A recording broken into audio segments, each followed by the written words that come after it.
So that's cool. Because a lot of the things that we were seeing and I'm talking about in this book, she's seeing in Wisconsin too. Like I was like, is this just a Utah thing? No, it's in Wisconsin. She practiced in New Mexico too. So she's like, no, same stuff happening. So it was nice to have. Yeah. Okay. I just need her login.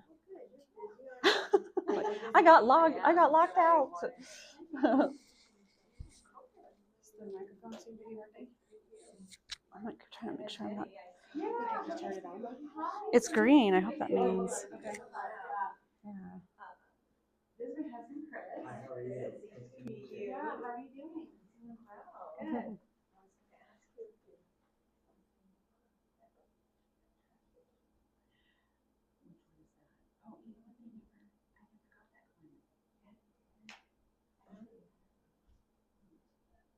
Oh, that's who it is? Oh, yeah. Oh, it's I didn't realize I haven't either. Okay. Where's? So I think you push this button up here. Okay. Yeah.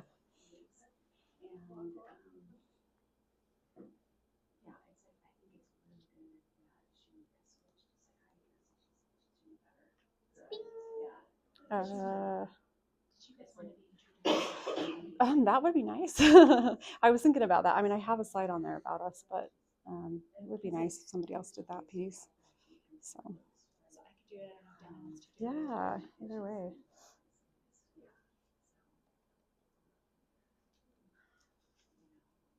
Is it CK or K?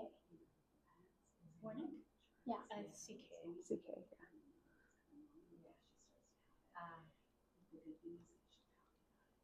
Hey, we got it. Yay! Okay. Welcome everybody to the most awesome open house ever on the planet. Today is your day. We have so much great information for all of you, and right away we're going to start with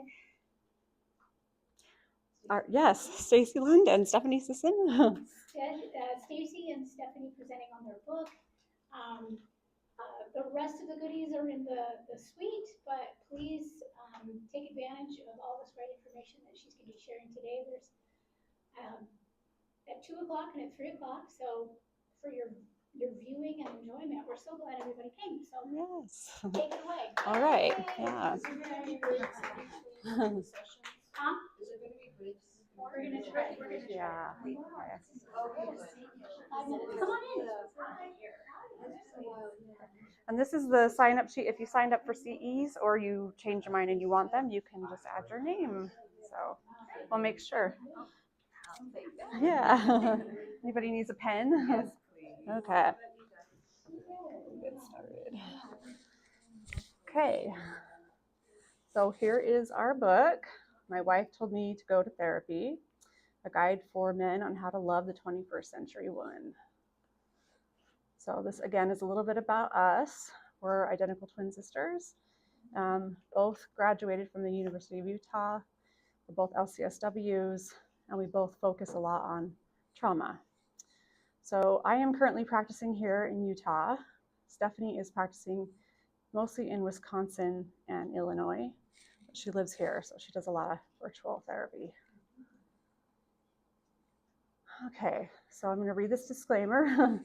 So as two white cisgender heterosexual women, we acknowledge that our experiences and perspectives are shaped by our identities.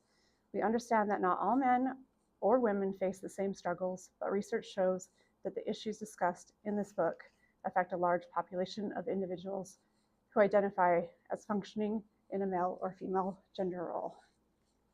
And then for the sake of simplicity and time, we will occasionally use general terms like men and women, while recognizing that these categories do not fully capture the diversity of gender identities and lived experiences. Okay, so here's a quick look at what is inside the book. It's a bunch of our very favorite tools, therapeutic tools and research, a clearer breakdown of emotional labor and the mental load. And that's kind of probably one of the biggest pieces of this book is really focusing on what emotional labor is, as well as the mental load.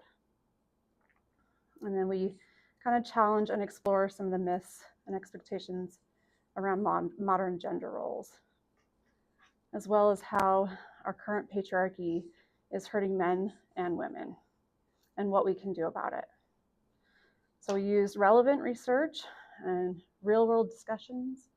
We use a lot of analogies because therapists really love analogies, and some great case studies that some of our clients were willing to allow us to share with permission, and changing of names and any kind of identifying information.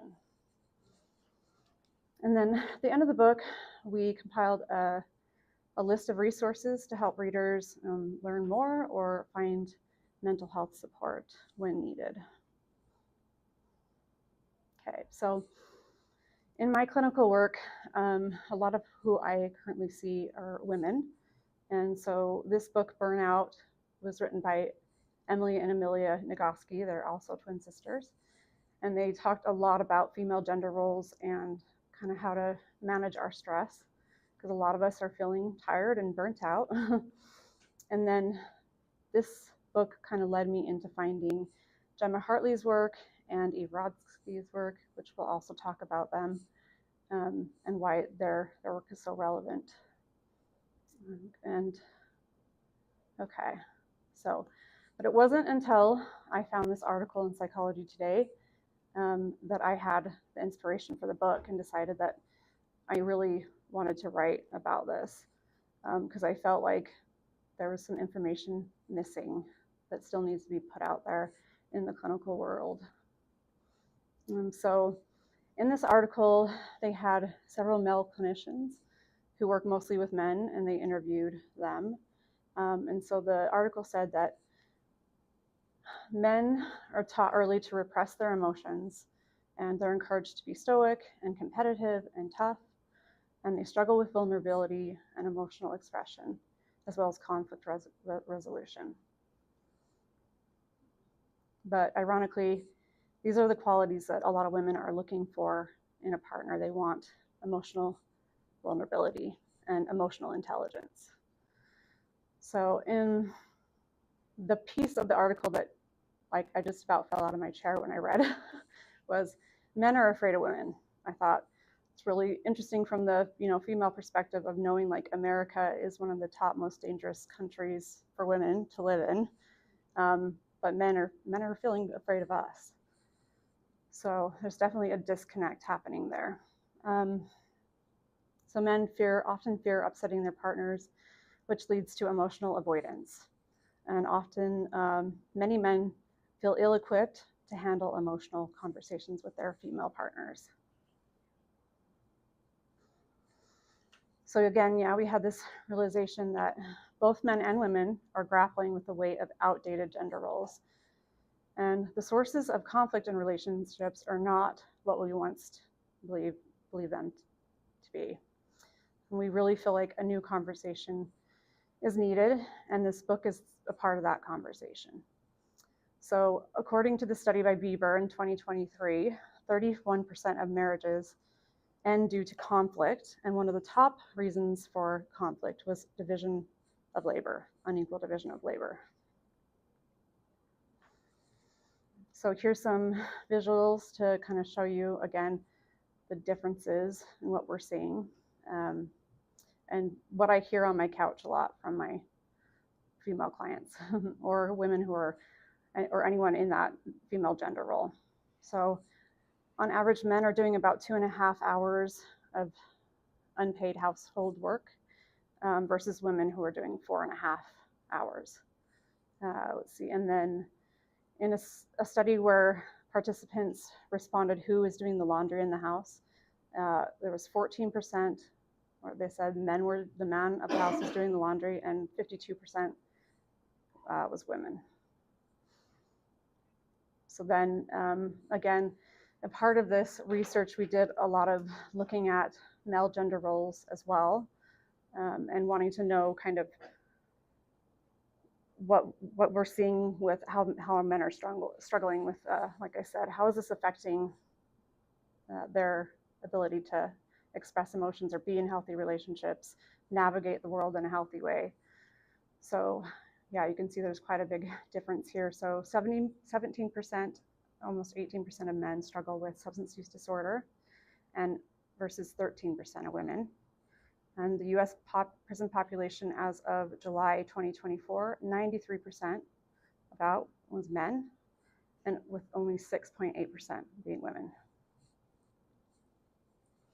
So here's the unemployment rate of men versus women. So men are still higher on the unemployment rate. And then on this right is the suicide rates based on gender. So men are at a much higher risk and rate of being successful in suicide.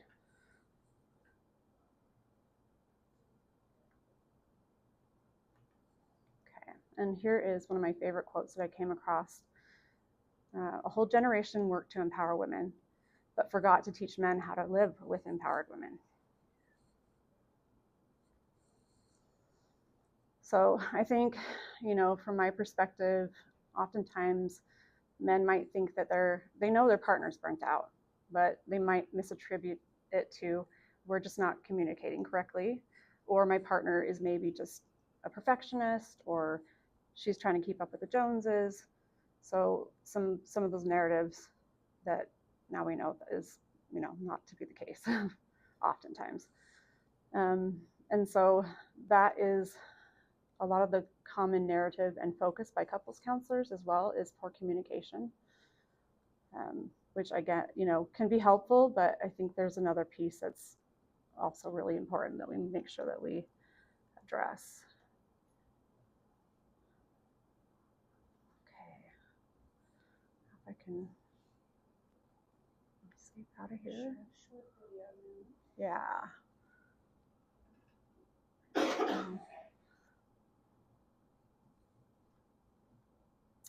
It was in here. Where'd Blair go? Would he help me set this up? Did he not do it? Yeah, it's in here. I don't know how to navigate on this laptop to the. Is it from YouTube? Is it up at the top in that little red box? Yes. Okay, thank you. He's so funny. He's great. Hey, don't forget it's your night to do the dishes. I can see that this matters to you a lot. What do you think the dishes represent to you? I'm sorry, what? What's the deeper meaning behind me doing the dishes? No deeper meaning, just need the dishes to get done. And how does it make you feel that I haven't done the dishes yet? A little frustrated, to be honest. And where does that show up for you in your body? Really? Are you able to feel that in your body? Maybe some tightness in your chest? I think I feel it in my hands because I want to reach out and choke you a little bit. What's your inner child telling you right now? Why couldn't you have married a man who just does the dishes? This isn't really about the dishes, is it? Deep down, you just want emotional connection. Nope, this is literally just about the dishes. I really want you to feel validated. Don't need validation, just need those dishes to get washed. I think the dishes are just such a great metaphor for life, Just do the dang dishes. Okay, I have a boundary around yelling, so I need to take a 30-minute break to regulate my emotions. If you'll excuse me. You're just going to sit there and play on your phone, aren't you? I would appreciate it if you respected my boundary during this time. Awesome. So glad you're taking all this emotional intelligence stuff seriously. Hey, don't forget it's your night to do the dishes. Okay. Now I might need help navigating back to the slides. Hit this tab. Oh, that one. Thank you. Okay. So here we are.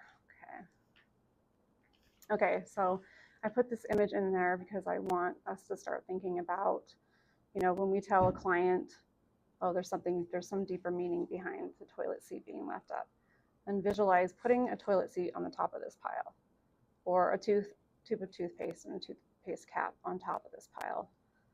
And that could be a really good visualization for also the resentment that's probably building in a relationship where someone is doing a lot of the domestic labor or emotional labor.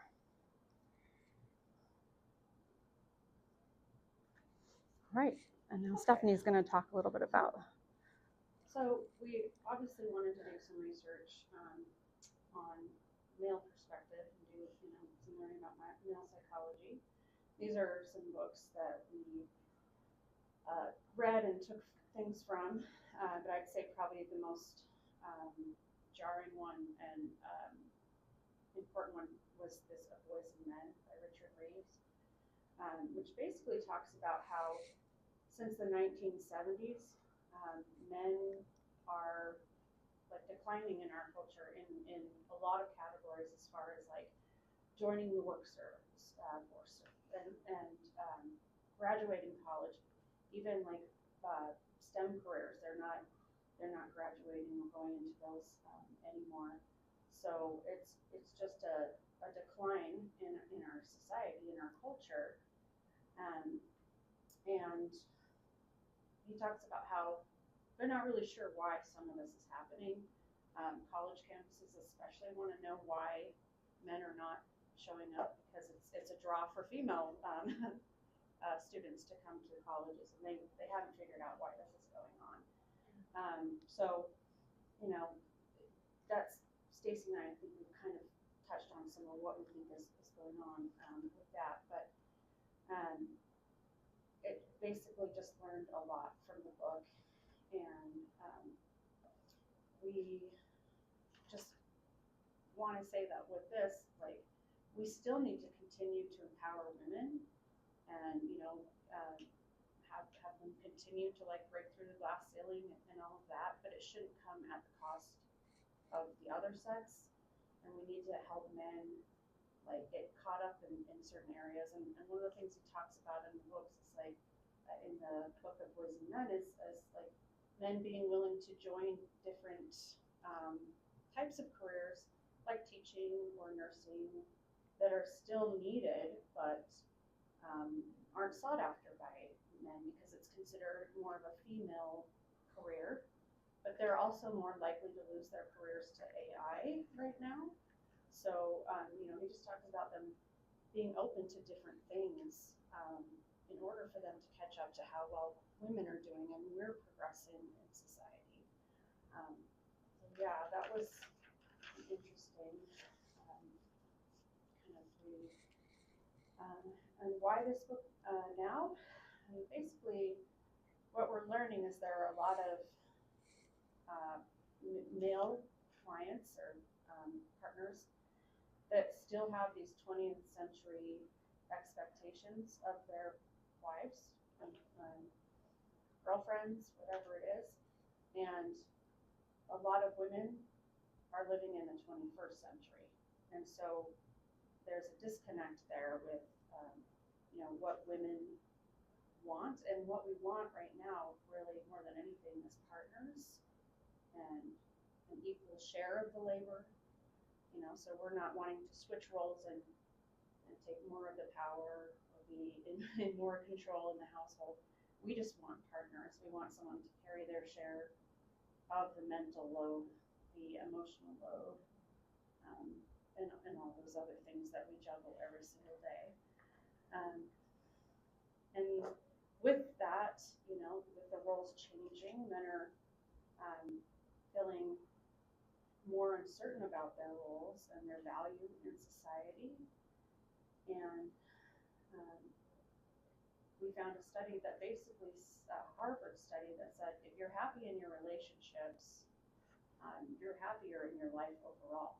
So it really benefits them to step up and do more of the mental, carry more of the mental load and the emotional labor, because it's just kind of a no-brainer that they're going to have a happier relationship, they're going to be happier overall.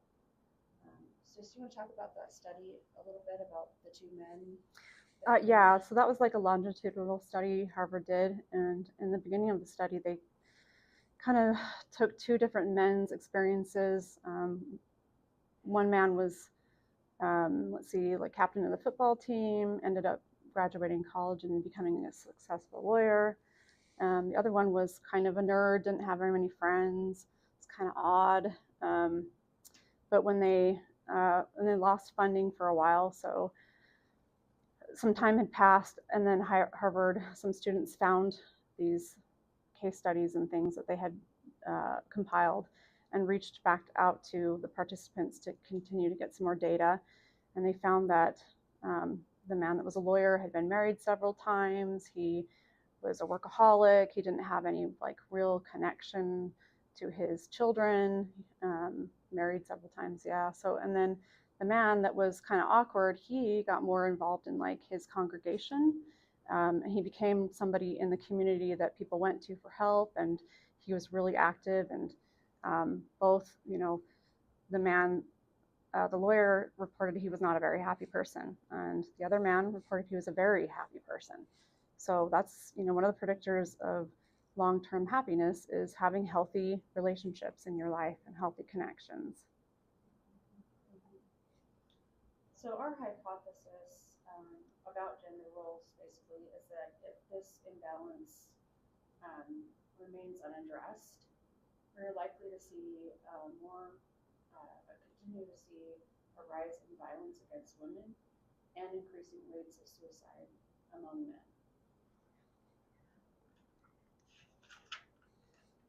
Okay. So what is emotional labor and the mental load?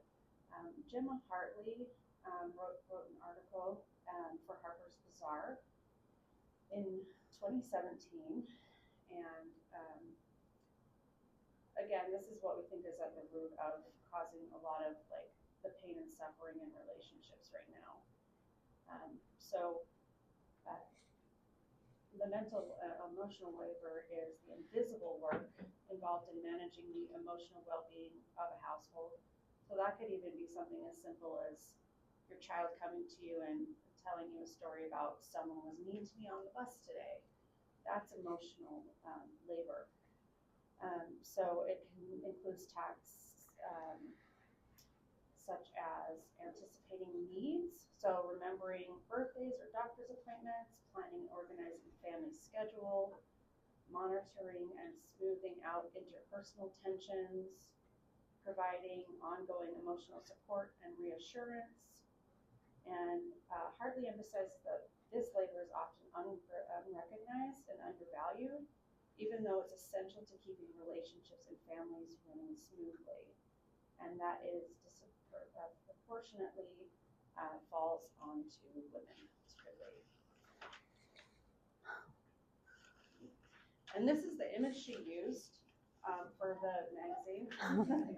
And it's just funny because this got thousands of responses from women. Just this image and the title of the article alone. And basically just that, in the article she states women are not nags, we're just fed up, so Tired. All of that. And next, this is Eve Rodsky's book, Fair Play. And the cool thing about this is it's actually, she did a deck of cards. And I have recommended this like hundreds of times now to clients that I see that they get with their partner and they get this deck of cards, and you sit down and it actually has all the household tasks, all the things that you can possibly think of, and you separate them out and you look at what each of you is doing every day or every week. It has like the cards have like a point system, so it really helps helps you really see it in a very visual way,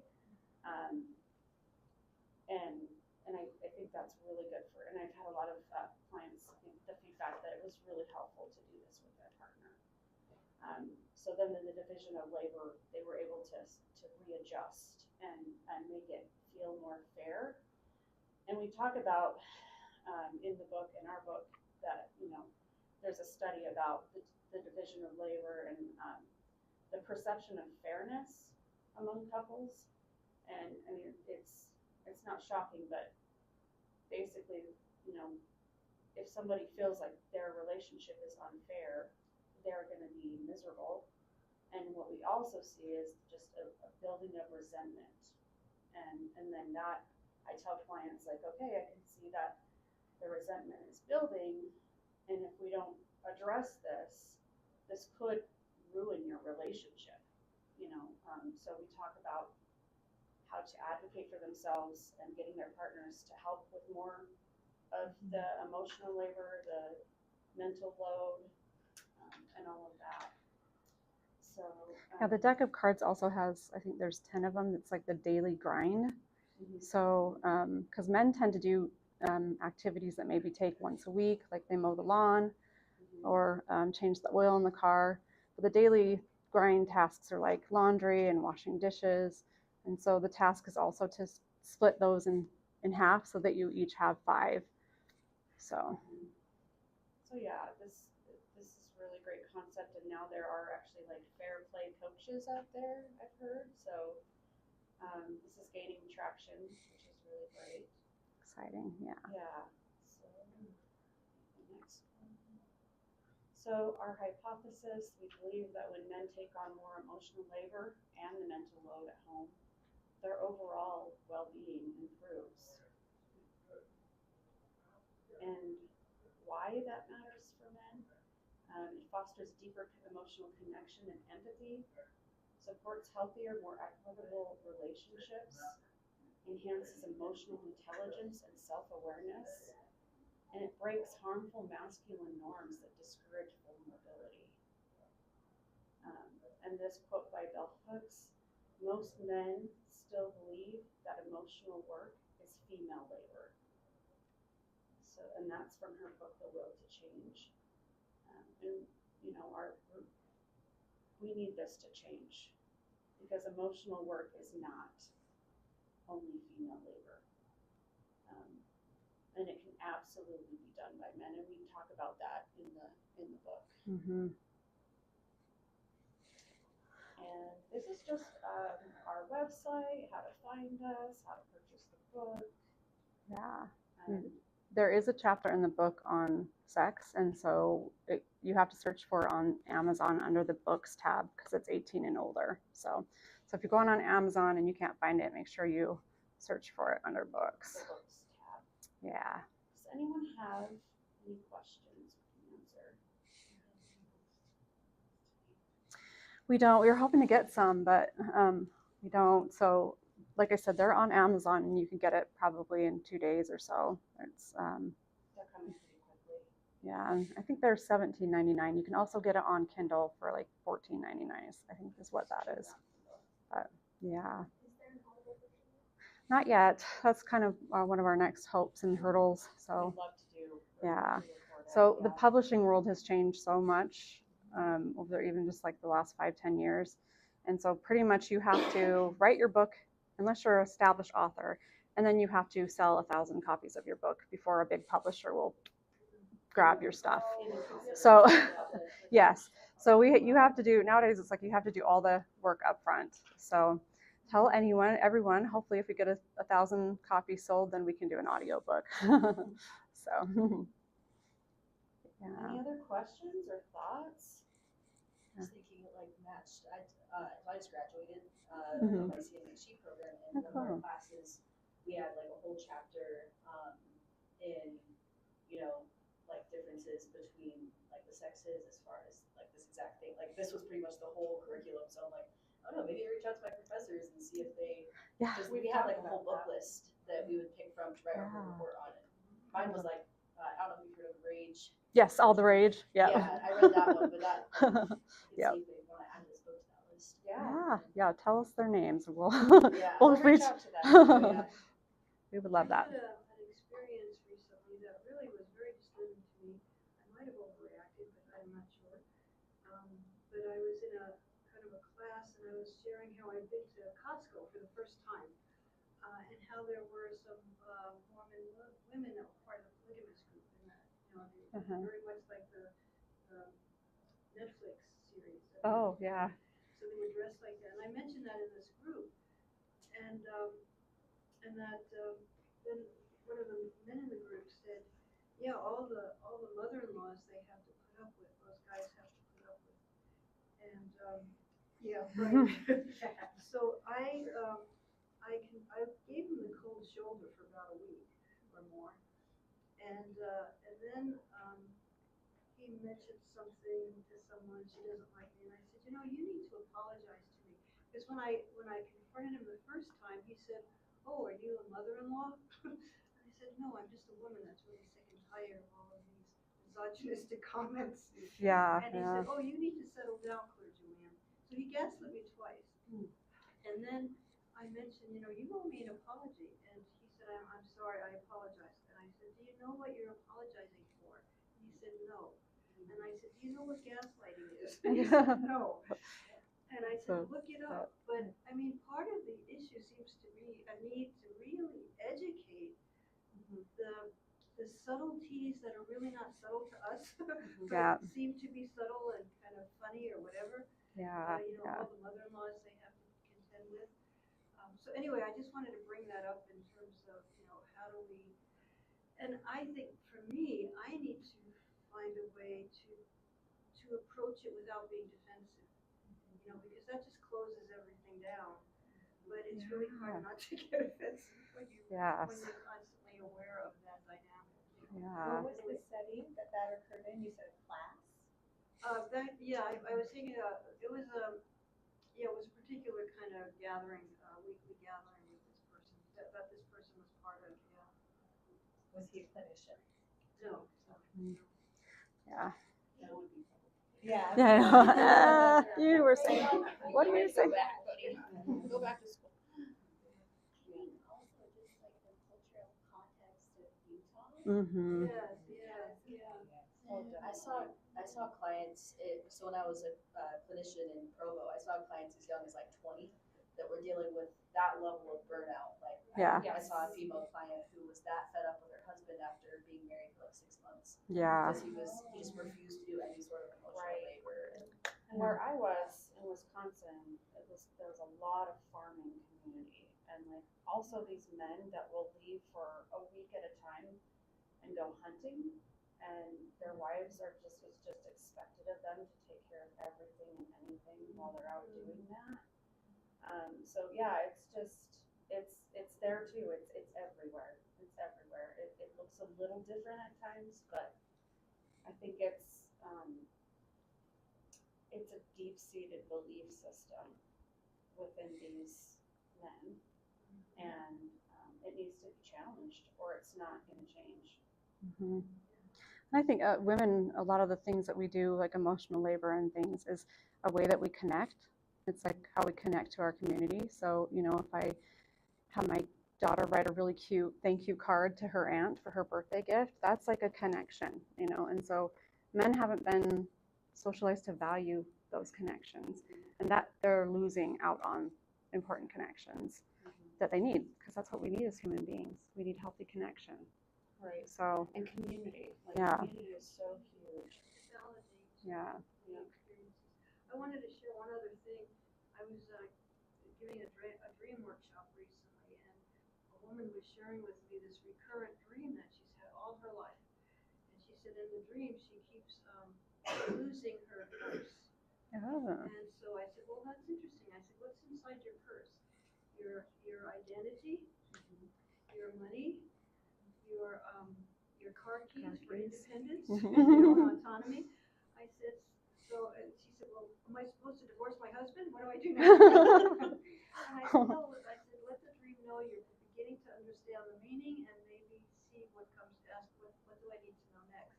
Mm-hmm. But it is interesting how that dynamic does appear like symbolically in things like dreams. Yeah. And I do admit, I think women are going to have to be, willing and to be a little patient with their partners, because it's they're going to be learning new language, and I just want to share one other thing. In my centering prayer group, we're reading Bishop Marion Buddy's, the bishop that confronted Trump. Oh, huh. She wrote a book, How We Become Brave. It's really good. The first chapter was deciding to leave, when we make choices that we have to leave. The second chapter, which I thought was really great, was deciding to stay. And she said, even though you decide to stay, the dynamic doesn't have to remain the same. You can change things within that setting and decide to stay for the greater good or whatever. But I just thought her wisdom in that was good, because a lot of times, I know me, I'm thinking, well, just leave the guy, or whatever. Yeah. But really, there's options to stay and change some of the ways of interacting in between. Thank you. Yeah, no problem. Just a comment on your thank you card thing, because I push to, for my daughter to write thank you cards too, but it doesn't get done until I'm fully there and watching her do it. Like I tell my husband, get it done and it doesn't get done unless I'm like, I get upset Yeah. or something. Yeah. But I had a question about one of your graphs, the suicide graph. Yeah. For the gender, was that based on just adult over 18? I did have a second graph and it was on here, and Did it include minors? I'm just curious. 'Cause I I'm sure think, there's a lot of teenagers too that. I'm trying to remember. This did have an age range and I can't remember Okay, exactly I'm what just it was, curious. but and I That's a lot of men yeah. compared to women. Yes. Well, and I know that women attempt just as like Higher, pretty- at a higher yeah, rate, it's way just higher like rate. use Yeah. less lesion Yeah. and so less lesion. So, yeah, and we talk about this in the book, like how the patriarchy is actually, there's a New York Times article, the patriarchy is actually killing men. And it's, they talk about how they have access to firearms more than women do. Like, and I was reading this, living in this very strong hunting community and thinking, yeah, I mean, that's part of their culture. Like, they were raised around guns from the time they were little. So they have more access and they're more likely to engage in risky behaviors because that's, machismo, and they're expected to do that. And adding on, I just remembered, you saw my dad literally sent me a reel today because he's probably like, oh, therapy thing, I'll send it to Kate. But it pretty much was this guy on some podcast saying that men should not go to therapy. Instead, all they should ask for is the people that they're carrying the burdens for to just acknowledge them and be grateful. And I'm like, I'm looking at how you raised me. And I'm looking at, you didn't hold those burdens. You actually transferred those because you didn't process them, And so that it's a very common thing for men to not even expect to praise themselves or not going and getting themselves help, So it's a lot more prevalent because Yeah. That is one of our goals, is Yeah. to get more men to therapy with this. Yeah. This is what we're really hoping for. That was a thing that I encountered a lot growing up. Every time I had issues, and I would try to reach out and everything, all the guys in my circle would come back with the same thing, no, you do not ever share that with a person that you're close with, ever. You take that to therapy, you keep it there, and then you hide it the rest of the time, otherwise you're gonna lose everything. Yeah. And that most of the time is the case. Most people that are men that are vulnerable just because they bottle it up so long that when it comes out, it's just too much, and then they do lose everything. It's a matter of learning how to process it. Right. Yeah. We don't teach men how to deal with their own emotions, let alone anyone else's. Yeah. We have a chapter in the book that is specifically about emotional intelligence too. I think that's probably a good starting place to start. And yeah, I think it's not good for any of us if we can't express our emotions. So yeah, I think Richard Reeves talked about that too in one of his studies. He had some of the men said, I reached out to some of my buddies when I was struggling, and it was like I had the plague. No one wanted to talk to me. I'm like, so we have to normalize this too. We have to normalize men going to therapy and going to groups and then support groups and talking about the things that they're struggling with too. So yeah, and I had a client last week. I wish I had heard this before we finished the book, but he talked about the disappearance of the third place, and I'd never heard of that before. But these places that men used to go that weren't work and they're not home, where they can connect with other men, and those have really disappeared. And so I think we need to find more of that as well. I think that's very interesting because I've noticed, especially just younger, I have a lot of friends who are guys who come and hang out with our group, and they tend to discuss that with us. And I've heard that a lot when they go and talk to their friends, that they're like, we go to a pub here. Right. Yeah. And and then they come and hang out with us, a bunch of girls, and they then they open our.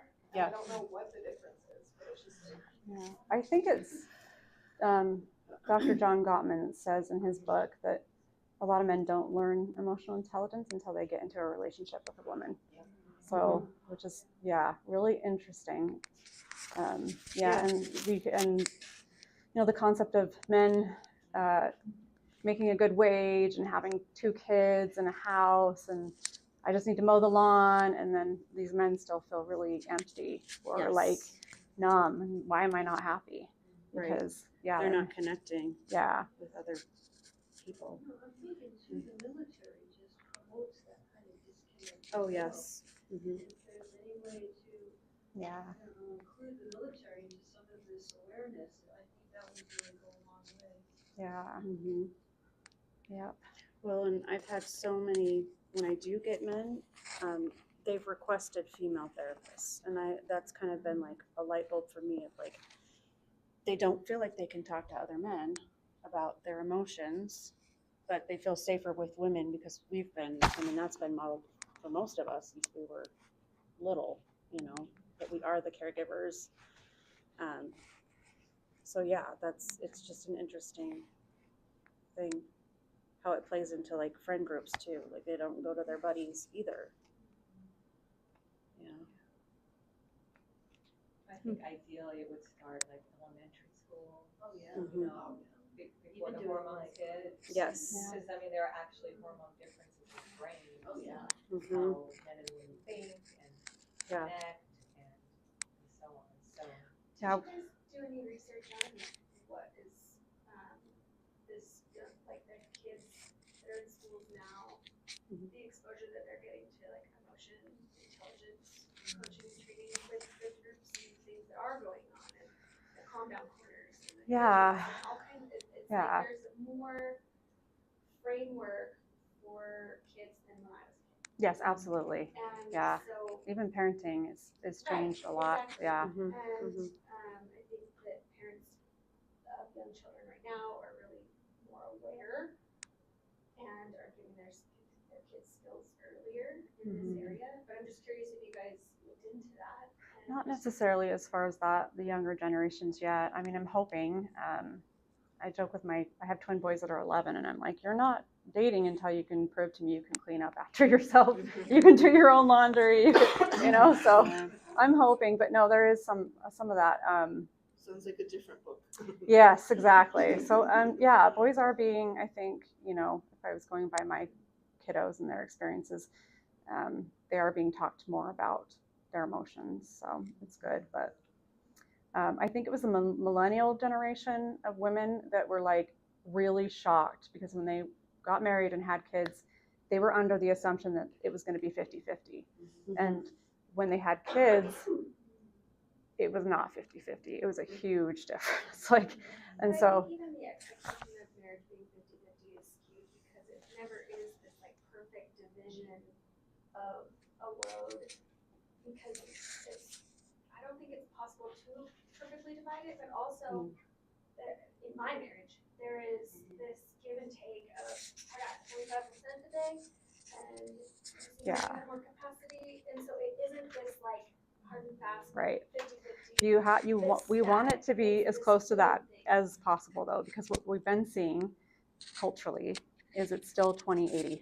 Like women are doing a lot. Like as far as emotional yes, goes. men are doing a little bit. And so that is where the resentment is building, and that's what we have to address, One so. thing that it fits with me, that I was taught from one of my older friends that has a pretty good relationship with me right now. Something he taught that we implemented pretty fast in our relationship. We've only been dating for just over a year. We'll weigh things. So sometimes when we're at a spot where we're just sort of in a disagreement or don't really want to or anything, we'll just say, well, this is about a 6 for me, but it's a 9 for you. So on this one, we're going to give. But then on something else, maybe it's a 1 for me and it's a 10 for you. Like it's something that, to get past that thing, because sometimes we look at the other person and assume how heavy it weighs because of the state that they're in. But it's not always applicable to that thing. So we'll do a liberating thing like that to make sure that we're both getting taken care of and that we're not misreading just from a situation. Things are important. So sometimes I just need time alone because I have autism, so I just actually need some alone time. And sometimes Kate is putting out a bid for connection, just wants to go for a hike. Yeah. And it can be silent or whatever, but we'll do little bids and then figure out how can we do this together, or is this one of those things where we just need to do our thing, but then love each other still, and then we meet again. That way we don't have any resentment that builds. Yeah, and everything's like set out in the open. It's like, oh, I could use some more support in this area, or maybe I can help you in this area, so you're struggling. And always keeping communication open and addressing, this exact balance, treating it like a game, like, all right, how can we make it equal working as a team together, rather than like, you know, keeping internal points of how you can like get at the other person. Yeah, and I would say a lot of the problem too is like men haven't been necessarily socialized to notice everything that women are carrying, and so they might think they're helping or they're taking on half the load because they don't see all the invisible labor. So that's what the book is about too, is like getting guys to actually see all, like the whole load. So maybe you wouldn't even need a number system, because it would be easy to see what you have all on your plate.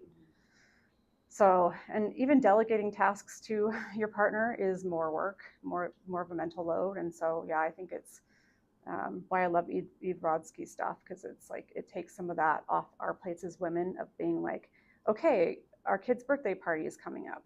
This has to be done. This has to be done. You know, so when you take on a task, you have to do it from start to end. Right. So, yeah. So some of these, like, I think strategies are going to be wonderful. And I like the card idea. Yeah, yeah. Does the book come with cards, or you just No, she has a book, and then she has her cards you can buy. So, yeah, yeah. And there are fair play coaches out there now, I guess. So, yeah. So using her stuff to kind of help couples navigate all that. So I think there's some like unicorn space cards in there too, which is basically, you know, each person needs time to play, time to do something for themselves. So it's a great system. So, but yeah. Thanks everyone for coming. And letting us talk about what we're passionate about. So. Yeah, another thing is the early generations piece. There's like more like Oh, thanks. It's like impossible. But there's other things that he's way better at than me. You know? Yeah. And that's just how our brains are. Yeah. You know? So it's like there's also like intersectionality where it's like, oh, what if an interracial is, or what if, you know, stuff like that, where there's like other dynamics that play too, and other backgrounds that can the dynamic. Yep. That's what we're hoping to see. Yeah. More equability, right? Yeah. Absolutely. Okay.